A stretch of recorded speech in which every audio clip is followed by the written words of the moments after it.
Hi, Michelle. Hello, how are you? Doing great. How about you? I'm pretty good. So I'm excited about this. We did have a couple of last minute registrants. So Oh, good. I'm so glad. I wonder if any of them came in from Chicago Breastfeed Collective. it didn't look like, so I asked people to say where they found out. Some people just don't even say anything. Sure. And then I got a lot of Facebook group and that might just be it. but that could be it, or it could be I posted in some Facebook groups too, so who knows? But, yeah. I guess you'll never know. Yeah. Do you typically go around? And you'll allow me to I can share my screen here on the bottom, right? So absolutely. I don't know if you have to do anything special. I don't think so, but if I do, then I'll just give the permission or whatever. So, okay. So hi, everyone. My name is Michelle Vakinis, and I am the executive director and co-founder with my husband of the Colette Louise Tisdall Foundation. Our mission is to improve outcomes of pregnancy, childbirth, prematurity, infancy, and aid in the impact of grief. And we do that through financial assistance, education, and advocacy. So tonight, as part of our kind of education milieu, we're going to have Melissa Block from North Shore Lactation, and she is going to speak to us about breastfeeding. You can feel free to hide your video if you want. You can be on video, we'll leave it open to individual people. And any questions you might have, you can just ask in the chat box and I will jump in and I can ask those, or if not, once we get kind of to the end, we can always do just a Q&A. But if there's questions you might have that you maybe don't want to ask yourself, I'm happy to ask for you. So with that being said, I'm going to turn it over to Melissa, and thanks for being here. Great. Thank you so much, Michelle. And I'm so excited to be here tonight. So this is certainly meant to be informative, but would obviously love questions and, meant to be casual. If you have questions after, you're welcome to call, to email, whatever it is. So, Michelle, I think you need to enable screen sharing for me.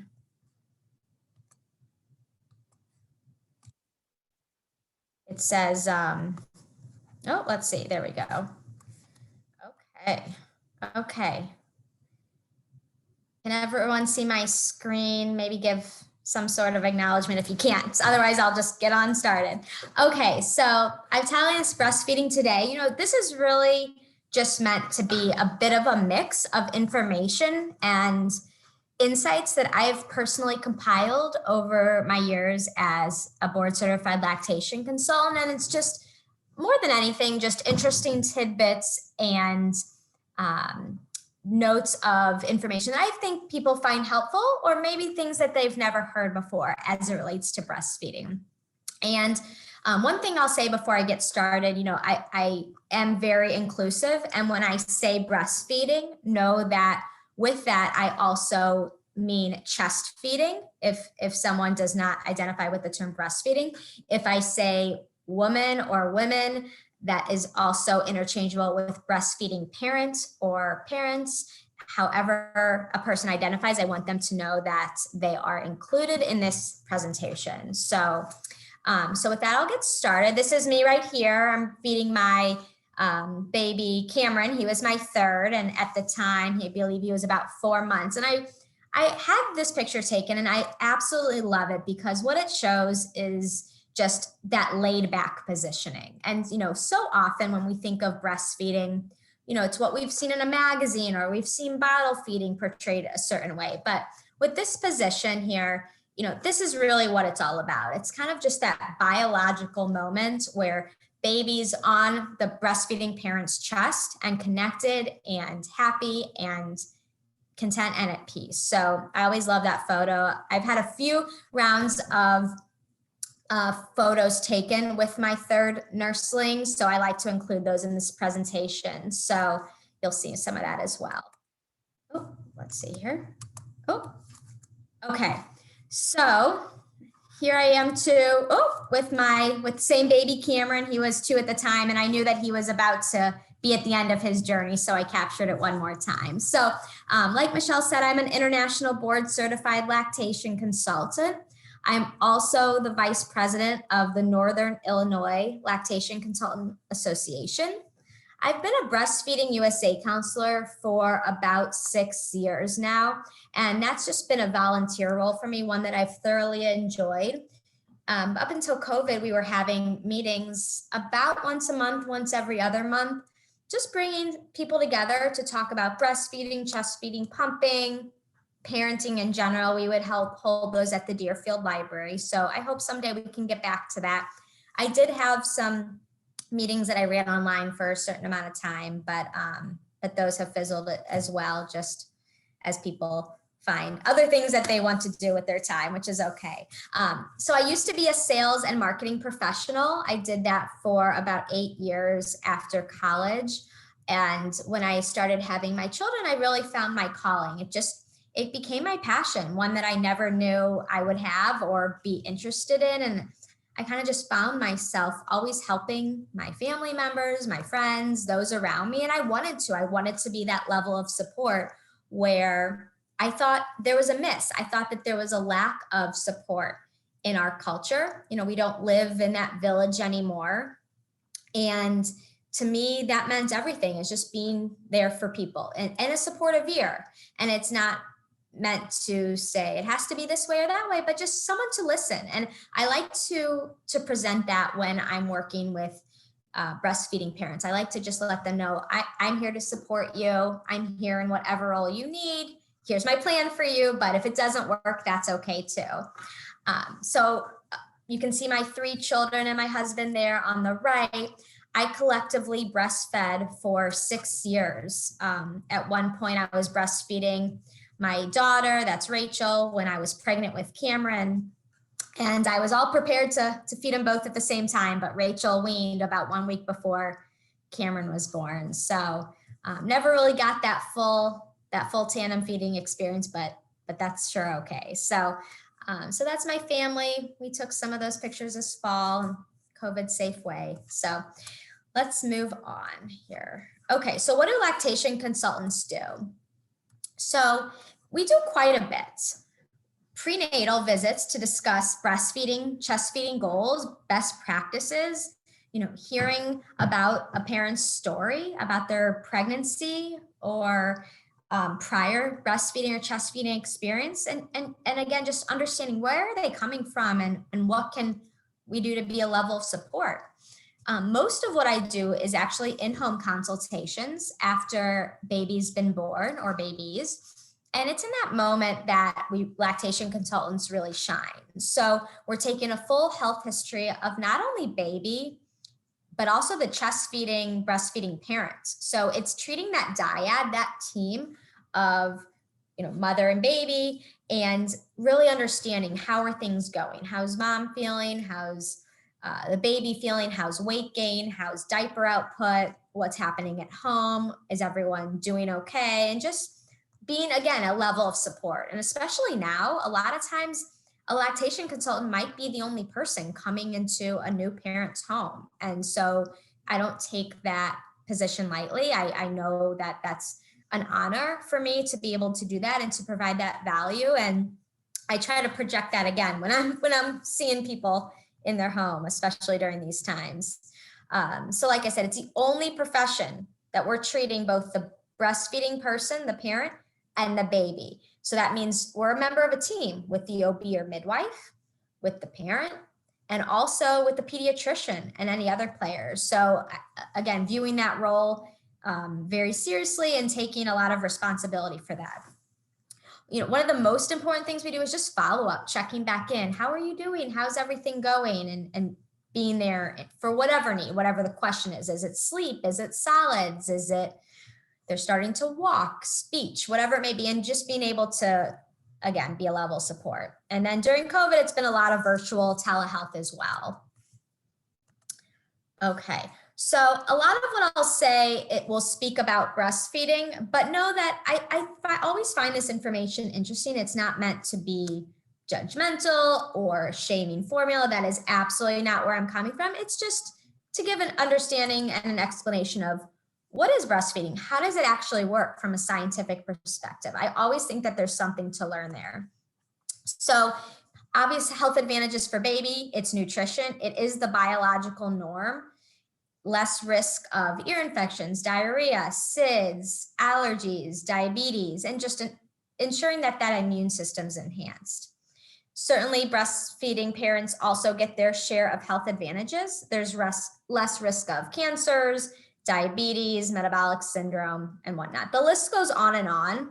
But at the end of the day, just understanding that it is the biological norm, I think helps us come to the concept of breastfeeding from just an understanding of it's what got us here as a civilization. I think there's something to be said for that, even if it's not your desire or a new parent's desire, a mom's desire, that is absolutely okay.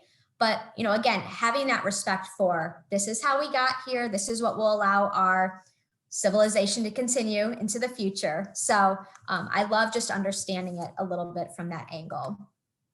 You know, there's certainly benefits beyond just the health benefits. There's the economic benefits of savings, healthcare cost reduction, less prescriptions, less days of work. There's environmental benefits of less pollution. I like to say less pollution because obviously in today's day and age with breastfeeding, you know, I find that a lot of our generation, we like to buy things and tools and kits and things like that. And so there is a cost or, you know, a waste associated with that, pump parts, nursing bras. So, but just being respectful to know too, that you don't need much. And I always am trying to minimize, I guess, a lot of the extra things that new parents like to buy. You know, I always say it's a place to sleep, it's food, whatever that may be, it's clothing, it's diapers, and the rest is just kind of icing on the cake.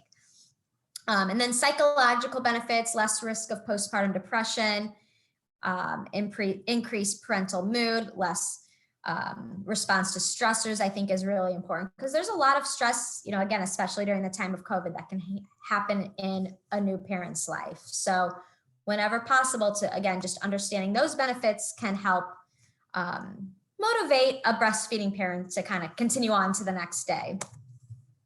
So when breastfeeding isn't an option or your desire, I always will say I will support any new parent in whatever their goal is. If someone were to call me and say, I want your help, I'm going to be bottle feeding with formula, I'd say, amazing. How can I help make sure that that is going perfectly for you? Let's talk about bottles. Let's talk about feeding. Let's talk about just what your setup will be at home, how to share responsibilities with your partner. I love those conversations because it just shows there's always something to learn and there's a way to maximize the experience no matter what it looks like. But going back to this, the World Health Organization does recommend feeding in the following order. It's breastfeeding parents' own milk directly from the breast, followed by pumped milk from that breastfeeding parent, followed by donor milk. And there's many ways to access donor milk. Eats on Feet is a great organization, human milk for human babies, and we're lucky to have wonderful milk banks here in the Great Lakes region. So if that's ever of interest, I'm happy to connect anyone to those resources. And then the last would be parent to parent or informal milk sharing. That is certainly, again, how we probably got here as a civilization, you know, with wet nurses and, you know, feeding each other's babies when either a parent wasn't able to or was sick or they had to be separated for any reason. Again, always an option to do informal milk sharing if you feel that that's a good option for you and your lifestyle. And then that's followed by formula. And importantly with formula, it's about safe preparation and making sure you're using the right ratio of water prepared correctly at the right temperature to formula. You know, a lot of times in countries where they might be struggling, breastfeeding or formula feeding parents have been known to dilute the formula to make it last longer. And that has serious implications. Or in areas where they don't have safe drinking water, we will want to ensure that they're receiving that ready to drink formula that you don't need to mix with water. So again, if anyone would like more information about any of this information here, happy to provide that. moving on to making milk. So how is milk made? So at its core, signals from the breast travel via the nervous system to the brain. Then hormones travel to the breast through the bloodstream. So breast milk is actually made from your blood. And I always find that so interesting that, it's not made anywhere else but through your bloodstream. But it is made too on different levels, and that depends on the stage that you're in post-delivery. And I'll get into that a little bit more. But the two main hormones, prolactin, and that's dependent on nipple stimulation, and then oxytocin. So prolactin actually makes that milk, and oxytocin moves that milk from your milk producing cells out through your nipple. One of the coolest things about human milk is that it changes constantly. So during pregnancy, starting at about week 16, you have colostrum, which is a very dense, nutrient-rich milk. And that's made just from hormones that are in the placenta. It's a very golden yellow color, and when it comes out at the beginning of a baby's life, it's in very small quantities, and that's truly what's needed. Teeny, teeny, tiny amounts. It's like 5 milliliters on day 1. Once you deliver the placenta, that sends the message to your body to start to make that transitional milk, which will happen either way, whether you stimulate your breasts or not. And that transitional milk is still a little bit golden, but it starts to thin out. It's not as sticky, it's not as tacky. And that will happen, in those first few days, maybe about like days 2 to 3 to 4. But then what happens for that copious amounts of milk, or that surge of milk, that mature milk to come in, is frequent nipple stimulation and removal of the milk at breast. And that comes from quality breastfeeding sessions, quality removal of milk, and it has to happen frequently. And we'll get into more of that. One thing I like to speak about is that milk production is positively associated with suckling in the first 2 hours after birth. So if you're able to latch your baby within that hour to 2 hours, called the golden hour, and I'll get into that more, that equates to higher volume of milk on day 4. And day 4, it's usually day 3 to 5, that's when that milk surge of that mature milk starts to happen. And all of that dates back to what happens in those first few hours after delivery. Around the world, I always find this interesting. Babies nurse an average of 140 minutes a day. So a lot of people say it's another full-time job, and it truly is in some ways. So it's a lot of work. It burns a lot of calories. So having the right support in place is important. Okay, let's talk about the fat content of milk.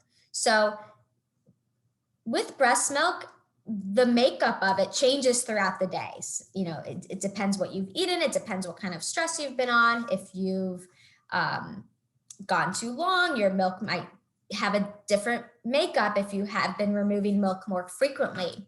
Some babies eat from one breast. Some babies eat from 2. The more you remove milk from the breast, the more frequently you do so, the higher the fat content. And actually, full breasts make milk at a slower rate than empty breast.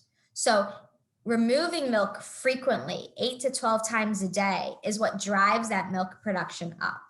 But they don't need to be long feeds. They don't need to be, 45 minutes or an hour, which is what I hear a lot of times when people reach out to me. Feeds are so long, it's taking an hour. It's too long. No one eats that long. We are looking for shorter, more frequent feeds, that on-demand feeding. That might mean, 15, 20 minutes. It could mean 5 minutes for a baby that's really efficient.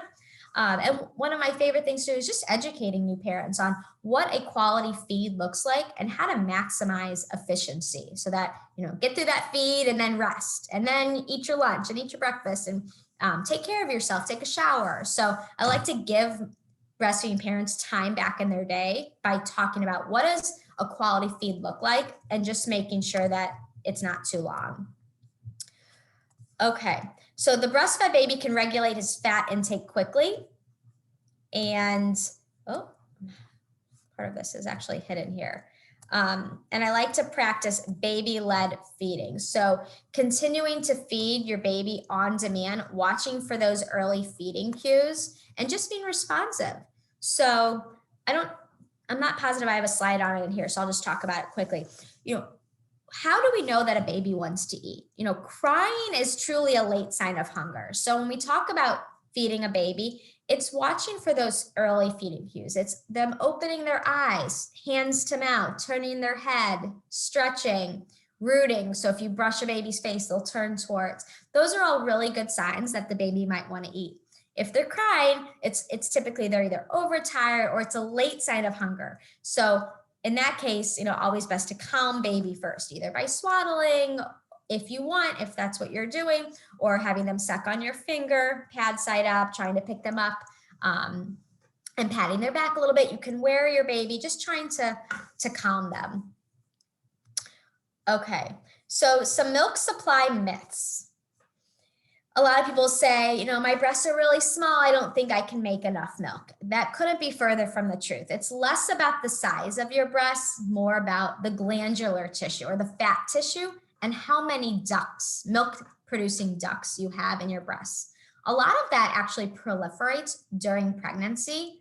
And before that, puberty. The breasts it's the coolest organ. No organ changes as much through a woman's life as does the breast. You're born and it's what it is. You're very prepubescent. As you go through puberty, it proliferates. You create some of the ducts, some of the alveolar cells, and then you get pregnant, and that continues to proliferate to the point of you're now 16 weeks. You start to actually produce that colostrum, and then what happens in those final stages after birth?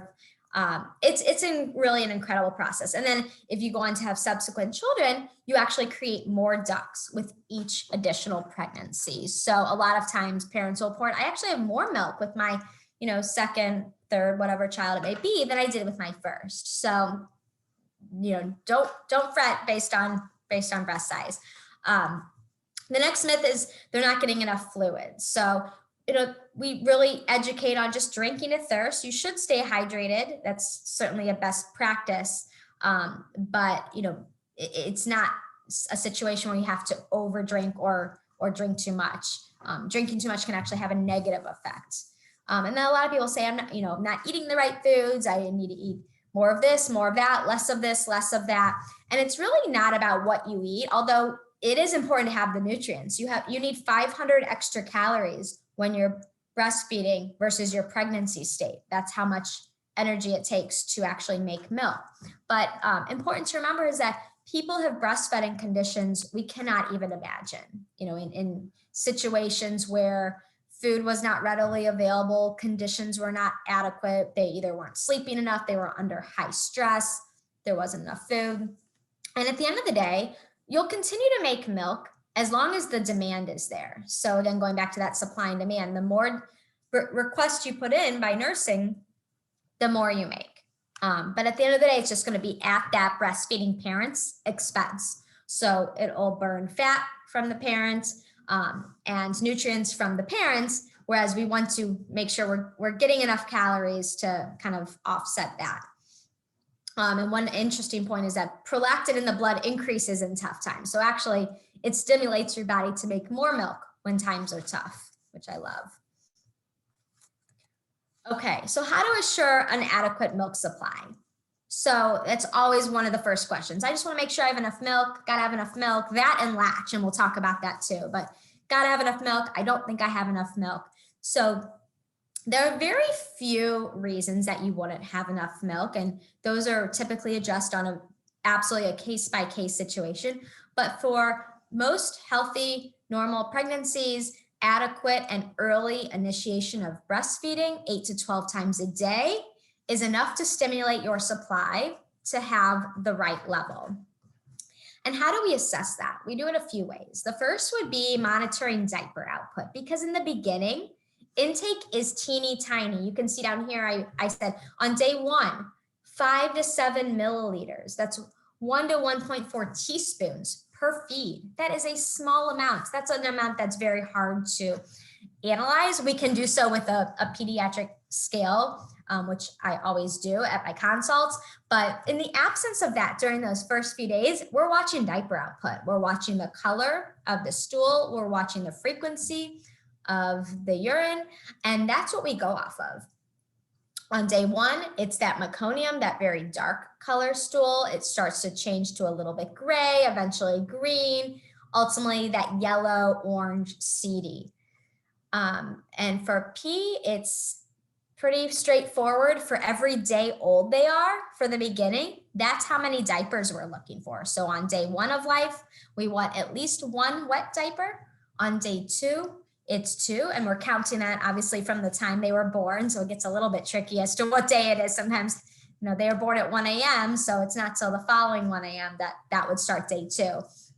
But that's a chart that I love to share. It's, people are very tired, and just having a nice, easy chart to reference can go a long way. So in addition to diaper output, we're monitoring weight.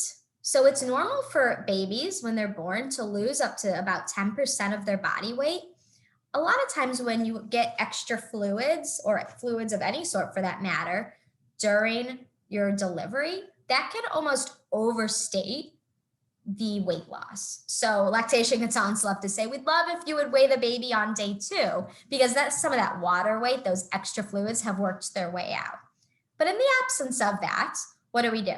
We're monitoring, we're checking weight, right, in the hospital, wherever the birth location is, and then a few days after, and we keep on it until we know with certainty that that weight loss bottoms out. And around days 3 to 5, when that milk is surging to those higher levels, we want to start to see, ideally, weight start to increase. So that's what we're watching for. We want to see babies regain their birth weight by 2 weeks, and we don't want to see any weight loss after day 8. So again, that's all topic of conversation that can be addressed with a lactation consultant alongside your pediatrician to make sure that you're comfortable with that. And the important thing is that we're monitoring it, and we trust that baby is removing milk well. If they're not, if we're having an issue with diaper output, weight, then we're on top of it, and we're evaluating, and we're talking about, okay, how much are you removing milk? Are they transferring well? And then say, okay, they are, so what's the issue? Is it a supply issue? If they're transferring well, is it just not that you're not making enough? And so we go through all that. And I think, again, going back to the beginning, excuse me, it helps to just have that understanding of how breastfeeding works. That 8 to 12 breast milk removals a day is very important to have a full supply. In the absence of that, like if for whatever reason you are separated from your baby, you start pumping, and you pump, 20, 30 minutes with a hospital grade pump, if possible, to stimulate your supply in the absence of baby. So again, more of that to be discussed with your lactation consultant if necessary. Okay, so I always love to share my 3 tips for success, and I make it really easy. This is how you get off on the right foot with breastfeeding, chest feeding, bottle feeding. If it's pumped milk, this is where you start. So number 1, it's sharing your plan. It's telling everyone, I really want to make this work. I want to breastfeed, I want to pump, whatever it is, just being open about your plan. And you might not know in the beginning when you get pregnant what that plan might look like, but just having conversations with different people that have had babies. What worked well for you? What didn't? Talking to family members, to relatives, what was important to you during that time? And then starting to devise your own plan. This is what's important to me. And just being clear about that. And, that can change. Plans change. We know that that's true. So being flexible can probably go alongside that, sharing your plan, but then being flexible. But I think just talking to different people that have gone through pregnancy and childbirth and feeding of any sort will help you devise the plan that works for you. And then it's sharing that plan. If you want to breastfeed, tell everyone who will listen. Tell the nurse when you check in the hospital, tell your midwife, tell your friend down the street, tell your family, just so they know that that's important to you. If you're delivering in a hospital, it's telling everyone, I want to do this. I'm very committed. Please help me make this work. Number 2 would be saying this simple sentence. If you want to breastfeed, saying this sentence to the nurse, to your OB, to your midwife. I would love to have continuous skin to skin until the completion of the first feed. So that means baby's born, If all is going well, baby's put on your chest. You have that skin to skin. And then baby stays there for that first hour or two, known as the golden hour, until the completion of the first feed. And we'll get more into that. Number 3 would be seeking help early and often, prenatally and in the moments following delivery. Scheduling your support right after the time of delivery. You know, your baby's a day old, book that lactation consultant to come to your house or to do a telehealth consult right away. There's no reason to wait. The Affordable Care Act actually mandates coverage for lactation support. So there's no reason why you shouldn't have your lactation support lined up. Prenatally, talk to IBCLCs, interview us, have a conversation. What does your support look like? Might you be able to help me? This is where I live. What does it look like?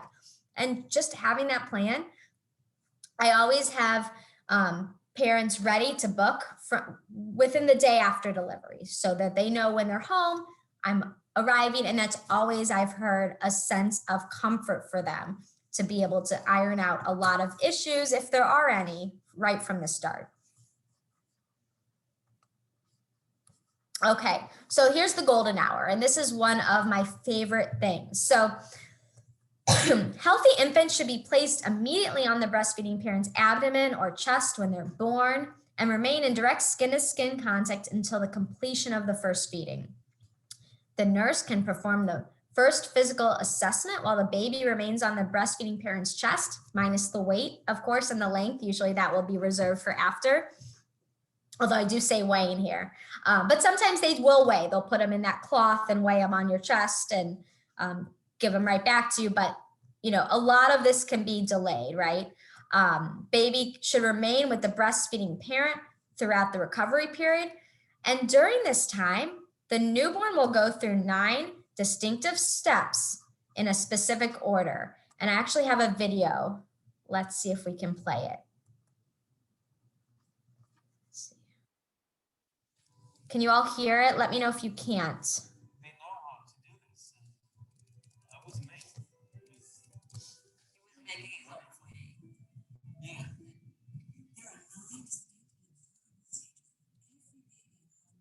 Oh, let's see. You can't hear. How do I? Oh, share sound. Okay. Sorry about that. That first hour after birth.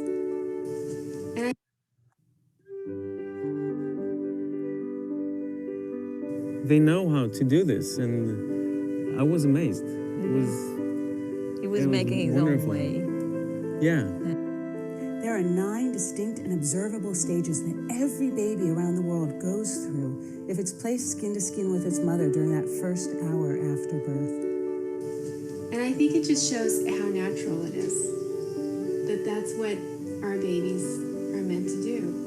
They're meant to find our hearts. They're meant to smell us. They're meant to find our breast and latch on and bond with us and be with us. And I mean, when you watch the process, you can totally tell that that's what we're supposed to do with our baby. I was amazed. I had to just keep checking, like, wow. All of us want to have the healthiest, happiest children that we can. Skin-to-skin contact in the first hour after birth between a mother and baby can actually help your baby become healthier and to help you bond with your baby. Okay. Let's see if we can. Oh. So. Let's see.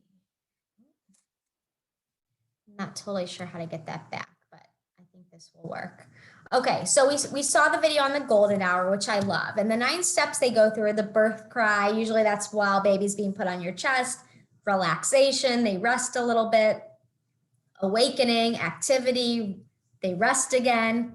They might crawl, familiarize. They might kind of use their hands to find your breast, your nipple. They might suck a little bit, which is what we're going for. And then they sleep. So those are those steps of the golden hour. Usually that first feed will happen in about 1 to 2 hours on average. So that's what we're going for there.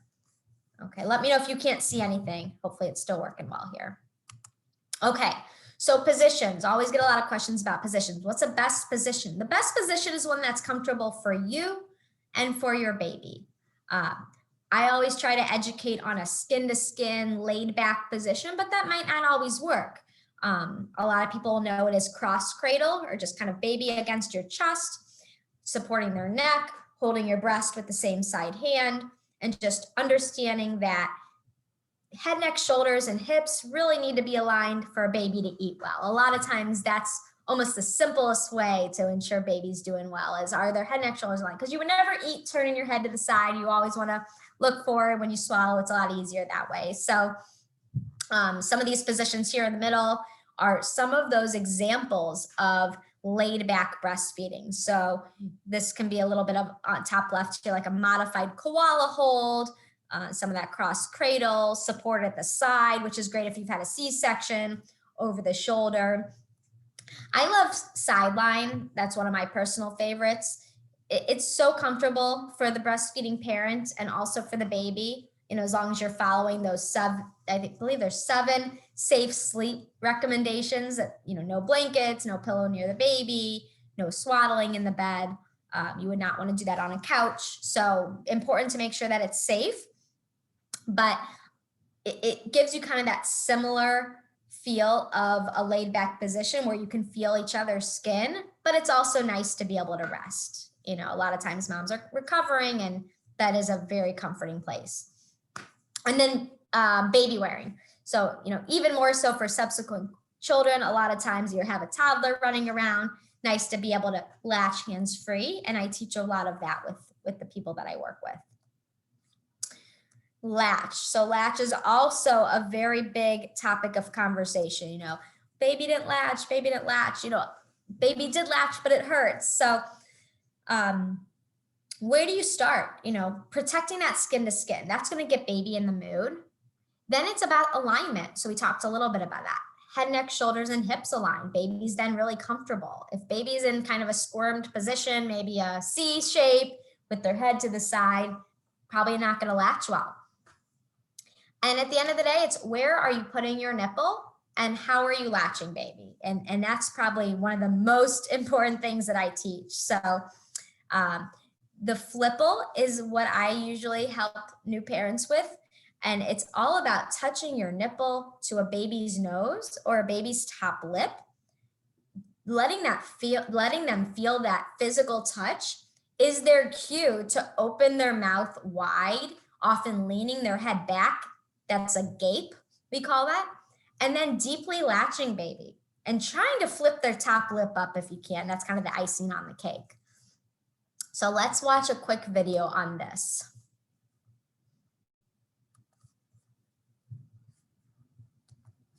So a little, have her chin be even lower. Okay. So like. So she has to open really wide to get it. And just be patient.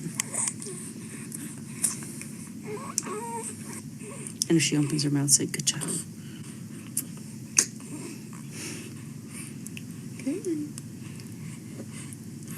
Okay, so that was almost done. Okay, so if she gets it that wide again, just. Yeah, she's not opening really wide. And tuck it in. Good girl. And that was perfect. Then you can just adjust your arm.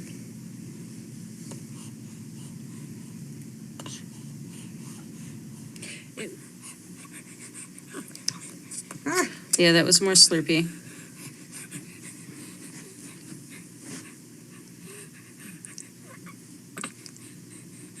Yeah, there you go. That was good. Did you see how she opened her mouth wide? And this is great for moms who are experiencing soreness and maybe the nipple's not quite deep enough in the mouth. Also, when the nipple's deeper in the mouth, the babies can get the milk more easily. And so sometimes we think it's our own selfish purposes to want a deep latch, but it helps the baby get the more milk more easily as well. Okay. So I love that video on latch because a lot of times we think, nipple to mouth, but when you hold your nipple right in front of baby's mouth, they can't see, they're not feeling it, and they can't see that it's there, especially for those really young newborns. They don't know. They might be able to smell, but they're not, you need to make that physical contact. And that is what's going to cause them to open wide so that you can then deeply latch. It's rare that I have a baby that doesn't open wide when the nipple comes and touches their top lip. That physical cue is going to set you up for success. So when they open wide, you bring them in, chin comes in first, and then you want to see that lip curled out on the top, and using your thumb to kind of flip that lip up can help. Okay, so supporting other breastfeeding parents in their breastfeeding journey. I love this because, you know, at the end of the day, it doesn't matter what the outcome is, but we want to be there for new parents. We want to be empathetic. We want to encourage them if they want that, you know, if they're looking for a level of support and maybe they're not getting it at home or from their peer group or from their family. We want to play that role if that's what they're looking for. We want to be a listening ear. A lot of times that means listening to their birth story. And I'm always here for that. And just, you know, times might have been challenging, and just knowing where new parents are coming from is oh so important. Trying to keep mom and baby together is really key. So that means, you know, when possible, keeping baby close to you, not sending them to the nursery if you don't have to. Staying in the same room together, rooming in together, we call that. Being there to listen to cues that can set breastfeeding parents up for their success. Offering to help with other children, or just cooking meals, bringing the new parent a glass of water can go a long way. Making sure that hydration is there. I've gotten a lot of questions recently on breast and chest feeding and the vaccine. So I've included a few different references here from the CDC, from the American College of Obstetrics and Gynecologists, and the Academy of Breastfeeding Medicine. You know, at the end of the day, the most important thing is that you're talking to your provider and weighing the risks and the benefits. And by and large, most of the time, the outcome is to move forward with getting the vaccine. Obviously, that is going to be different for every breastfeeding parent, and that is their choice. But if I can ever provide more information in terms of the latest data on the subject, I'm happy to do so. So I'll end there. I'd love to know if anyone has any questions or comments, if I can clarify any information or data that I've shared tonight. I'm here in any way. So I think one question that I know I have, and I will say, Melissa was sort of handed to me on a silver platter. And so that was great. But how would people prenatally, or even, you know, after birth, how do you find your lactation consultant? Sure, there are so many ways to find a lactation consultant. Obviously, you can start from just asking your peers that have had someone, did you use a lactation consultant? Did you like them? Just, that's a wonderful place to start, and many people start there. Two, you can go to ILCA, International Lactation Consultant Association's website, and do a search for qualified lactation consultants in your geography. You can Google and find lactations close to you. You can go to your insurance company. I personally am in network with Aetna, and there aren't that many of us in this geography. So that's how a lot of people with Aetna find me. Asking your OB or midwife for referrals. A lot of times we have relationships, and you know, we send them our report so they know who they like to work with and can give a good referral then. So a lot of different ways, and frankly, I get people that I work with from every single one of those places, and it's different every single time. And that's always one of the first questions I ask is, where did you hear about me? Because I always think it's so interesting, you know, someone's friend's mom, you know, passed my name around. And I'm so grateful, but you know, it should feel like that. It should feel like a village, in that we trust, right? And this is definitely an area where you need to trust your provider, right? And sometimes you might not have a lot of chances. You know, this person's coming into your home, and you want to know that that you have a rapport with them, and you like them, and they're pleasant to be around, you know, right? So Michelle, I think that's great. Of, you know, prenatally, do your research, talk to different people, interview some lactation consultants, ask it questions about how it works, and just seeing if you get along. Yeah, absolutely. So a question just came in regarding Medicaid. So like I said before, the Affordable Care Act does mandate coverage for lactation support, and that would be for all non-grandfathered, quote, new plans or plans since the Affordable Care Act. Every plan is a little bit different. And so I typically will ask that the breastfeeding parent contacts their insurance company and gives them my NPI number, my tax ID, some of the codes that I would bill for, and they can usually tell the patient upfront what that coverage will be. I personally submit claims on behalf of breastfeeding parents to insurance for reimbursement, so I like to take that off the plate of the new parent, which I think everyone finds beneficial, but it will be hit or miss in terms of what that coverage is. So, and I'm happy to talk through that more at any point. So I had one more question, and Sure. but I do want to do a follow-up to the previous question about Medicaid or Medicare. Yeah. Are there free or low cost lactation consultants that sort of do it, you know, for somebody who might be lower income? Is that something that you have seen? Absolutely. And there's Breastfeeding USA, which I do volunteer for. There's a Latch League, but because of COVID, you know, they're not doing home visits at this time. But certainly just as an ear to talk to and to get more information until you can run that through insurance might be helpful. You can also ask your provider, your OB or midwife, because a lot of times some of them will carry additional qualifications. I know in some geographies, some pediatricians are also IBCLCs. So using them as a resource can be helpful too.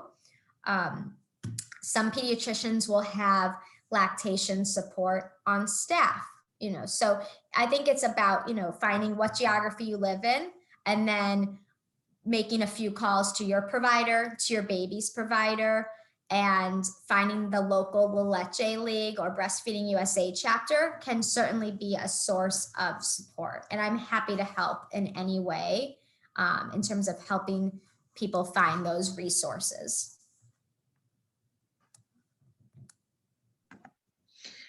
And then, like, to the extent you feel comfortable, what would you say? So I know a lot of what you were talking about is right, of course, how we want births and deliveries to go, but we also know they don't always go the way that we intend to. So in the case of something like a baby that is kind of whisked off to NICU and may not get the chance to do the skin to skin and that kind of thing,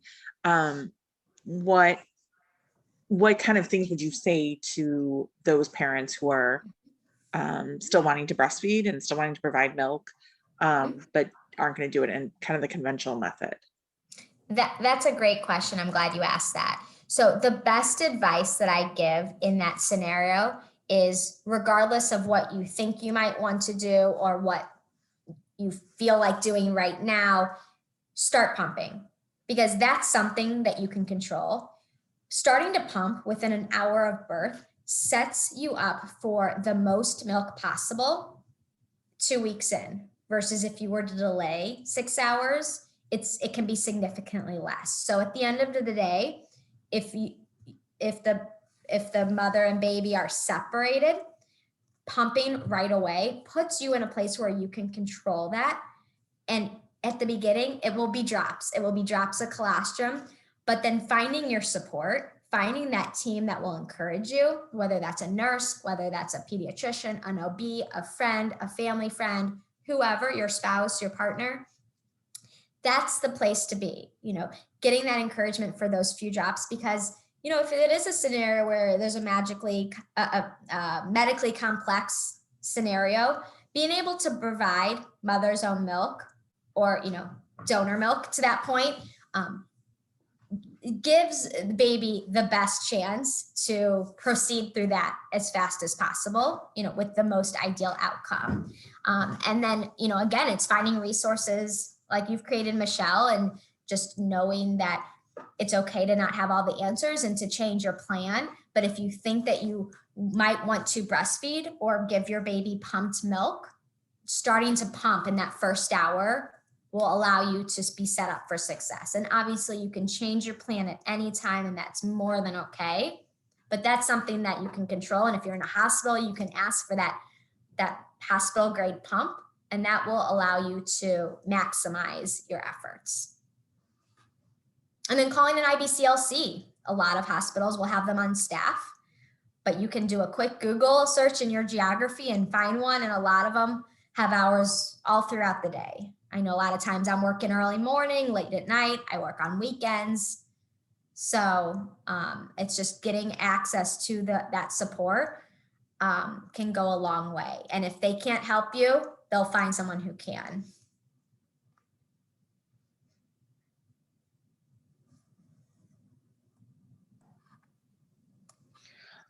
Well, thank you so much, Melissa. This was great. And I do want to say, just like my personal thing for Melissa is I worked with her trying to induce lactation for our 7-month-old who was delivered via gestational carrier. And she was so encouraging. And even, I didn't have the best experience in the hospital with nurses, and I did get a little bit of kind of like mommy shaming at one point when I asked for formula because we were having some issues and I had a hysterical boy.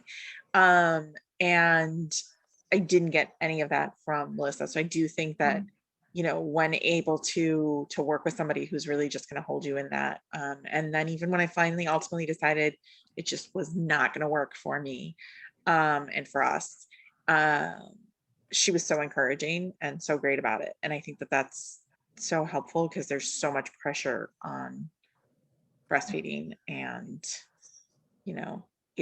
those benefits are only true if it's really working for mom and baby. And if it's not, then, other options need to be included. So. Absolutely. Yeah. I mean, that you said it perfectly. And at the end of the day, mom needs to be happy to be able to be a good mom to baby. And that's what baby's going to know, is a mom that's, available and supportive and holds the baby and cuddles. And those are the moments that matter the most. And so, whether it's induction or pumping or formula feeding, at the end of the day, the most important thing is that you're there for your baby. And that means so much more than just the type of food. Well, thank you so much, Melissa, for taking the time, and we really appreciate it. I think, I know I even learned a lot, and I'm sure everybody else did. And so this is really helpful. And I would just say our next educational presentation is March 18th. And we're going to have somebody talking about financially planning to have a baby. And I think it should be a really great segment. So just to keep that in mind, and I'll be sharing information with that as the time comes. So, but thank you, Melissa. It was really great. Of course, you're very welcome. All right.